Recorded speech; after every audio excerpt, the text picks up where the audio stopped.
पेय पदार्थ हो चाहे हमारा भोजन हो, भोजन का चयन करते समय हम 4 बातों का विशेष ख्याल रखें। पहली बात, संपूर्णता, होलनेस। अब संपूर्णता क्या है? क्या हम पूरा ऐसे ही जैसे शेप में है वैसे ही ले लें?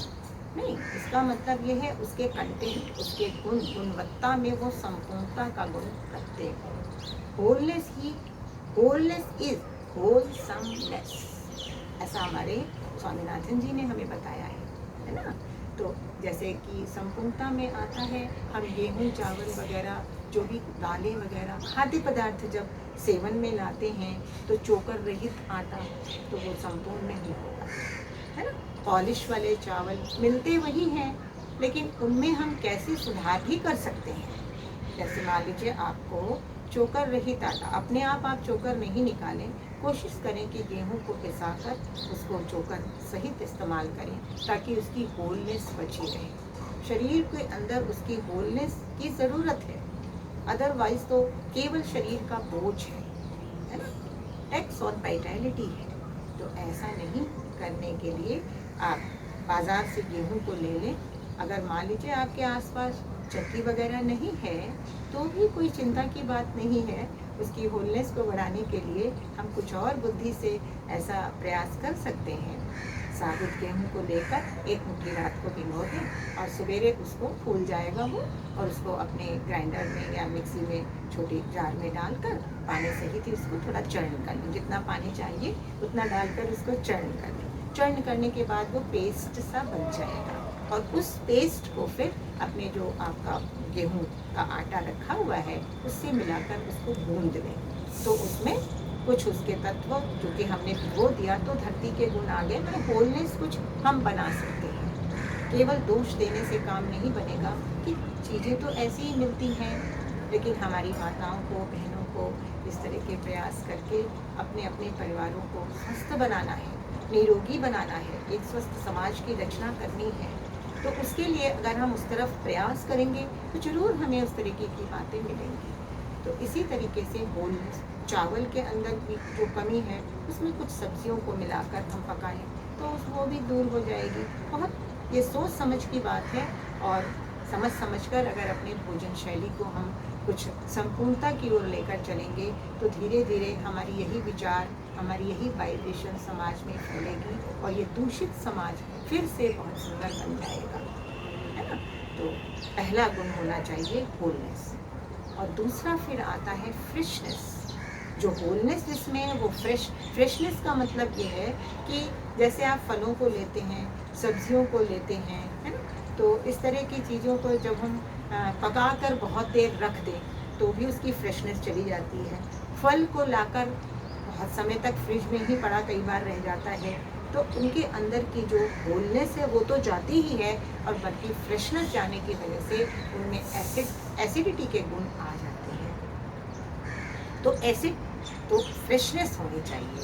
दूध है, आज के समाज में सबसे बड़ा तो यही समस्या बनी है कि दूध के अंदर सबसे ज़्यादा ये फ्रेशनेस और होलनेस दोनों चीज़ ना के बराबर है। जो दूध पाश्चराइज हो जाए, जो बासी हो जाए, तो उसमें फ्रेशनेस तो हो नहीं सकती, तो लाभ कैसे मिलेगा। इसीलिए कैल्शियम की कमी जो लोगों को लगी है, बराबर दूध वगैरह ले रहे हैं लेकिन नहीं पूरी हो रही है। तो विशेष ख्याल रखें। इसका भी सब्स्टिट्यूट है कि हम तिल का दूध ले लें, नारियल का दूध बना लें, बादाम का दूध बना लें, दालों से हमारी जो अंकुरित दालें हैं उनसे भी हम दूध बना सकते हैं। ये सारी बातों की जानकारी के लिए आपको मुझे कॉन्टैक्ट करना पड़ेगा, और आपको उसी से ये जानकारी मिल जाएगी। डिस्क्रिप्शन में हम अपने स्पीकिंग नेचर का डाल देंगे, जिससे कि आप मुझे कॉन्टैक्ट का लिंक डाल देंगे, जिससे आप मुझे कॉन्टैक्ट कर सकते हैं, क्योंकि मेरा 20-25 साल का अनुभव है। तो दूसरी चीज़ हो गई फ्रेशनेस। अब तीसरी चीज़ आती है जो होलनेस है और फ्रेशनेस है, तो वहाँ पर एल्कलिनिटी। सभी प्राकृतिक खाद्य पदार्थों में क्षारीयता के गुण होते हैं। सबसे ज़्यादा हमारे सफ़ेद पेठा जिसकी मिठाई बनती है सभी में है, जो जिसमें होलनेस है, फ्रेशनेस है, तो उसके अंदर से ये क्षारीयता के गुण, एल्कलिनिटी, बॉडी के अंदर हमारे क्षारीयता का गुण काफ़ी 80% है, 80% तो क्षारीयता ही चाहिए। जब ज़्यादा एसिडिटी बन जाती है खून के अंदर, तभी हमारा बैलेंस बिगड़ता है और तरह तरह के रोगों का जन्म होता है ना। तो अगर खाद्य पदार्थ सही समय पर सही तरीके से चुनकर और सही मात्रा में लेने की कला आ जाए, जो बहुत स्वाभाविक है, आ जाए, तो हम अपनी बहुत सी परेशानियों से अपने आप को मुक्त रख सकते हैं और वही समय हम समाज की सेवा में या किसी और चीज़ में भी उपयोग में ला सकते हैं।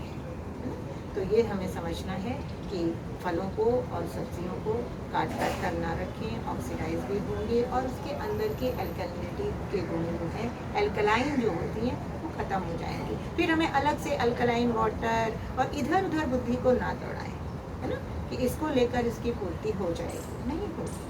अब चौथी बात जो बहुत ही महत्वपूर्ण है, किसी खाद्य पदार्थ में होलनेस भी है, फ्रेशनेस भी है, एल्कलाइनिटी भी है ना, तीनों गुण हैं।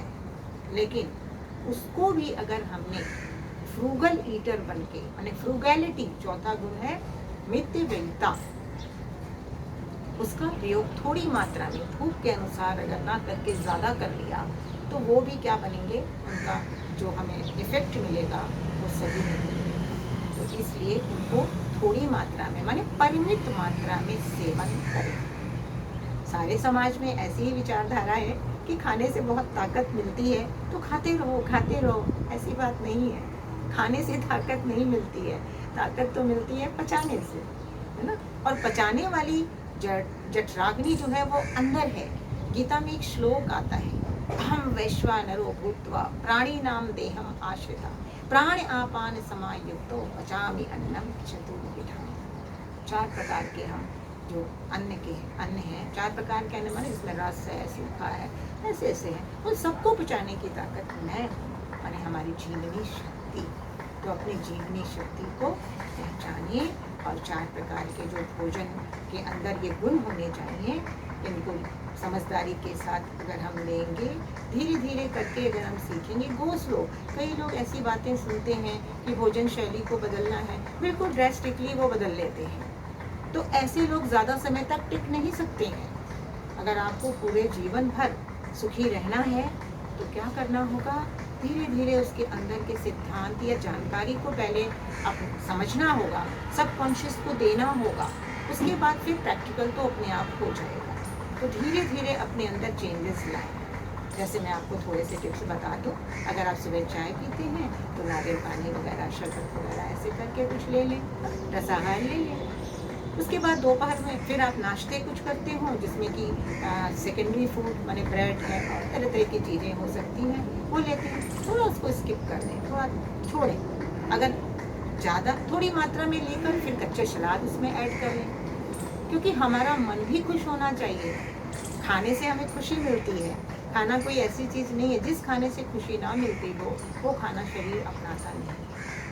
तो खाकर कुछ खुशी भी होनी चाहिए ना, तो इसलिए धीरे धीरे बैलेंस करें। सब्जी रोटी बनाते हैं दोपहर में, तो उसके अंदर आप सब्जियों में थोड़ा थोड़ा करके मसाला कम कर दें, है। चपाती अगर 2 लेते हो, 4 लेते हो, धीरे धीरे करके एक एक करके घटा दें। वो स्लो, अगर धीरे धीरे चलेंगे ना तो फिर मन के अंदर बोझ नहीं पड़ेगा। और मन के अंदर अगर बोझ पड़ गया तो कितना भी आप इन प्राकृतिक खाद्य पदार्थों को या प्राकृतिक जीवन शैली को अपना लें, लेकिन इससे ना पूरे लाभ नहीं मिलेंगे और शरीर ऊपर से स्किनी होता जाएगा, है ना, चमक नहीं रहेगी, क्योंकि खुशी नहीं है ना। हम जो पहले करते थे, अभी वो स्वाद लेते थे, अभी उधर से वंचित हो गए हैं। तो पूरा वंचित ना करके जो अभी जो बहुत बीमार हैं, उन्हें तो देखो करना ही पड़ेगा, लेकिन जो नहीं बीमार हैं वो थोड़ा अपना धीरे धीरे करके मैनेज करें। साइंटिफिकली समझकर अपने पहले सबकॉन्शियस को ये मैसेज दे दें, तो देखो ऐसे करना है। आज हम कच्चे सलाद खाएंगे, आज हम मसालों का ज़्यादा प्रयोग नहीं करेंगे। तो हम क्रेविंग के साथ, है ना, ऐसे भोजन को ग्रहण नहीं करें। भोजन हमारे जीवन की मौलिक आवश्यकता है। ऐसे समझकर अगर हम भोजन लेंगे तो हमें पूरे लाभ मिलेंगे। हम आपको आगे आगे ऐसी बातें जो प्रैक्टिकल हैं और मेरे अनुभव की हैं, इसके लिए बहुत ज्ञान की ज़रूरत नहीं है, क्योंकि आज सारे ज्ञानी भी तो बीमार हैं ना। तो जो हमारे अनुभव में आई है इतने समय सके, क्योंकि हमें 20-25 साल हो गए किसी तरीके की इस तरीके की बाहर की चीज़ों के पीछे नहीं भागना पड़ा, उपायार्थी नहीं बनना पड़ा, है ना। तो केवल प्राकृतिक जीवन शैली को अपनाकर आज भी हम बहुत सुखी हैं। तो मुझे बहुत इच्छा होती है हमारे भाई बहन भी ऐसे ही अपने सुख और आनंद की ज़िंदगी को बिताते हुए इस दुनिया में रहें। अच्छा।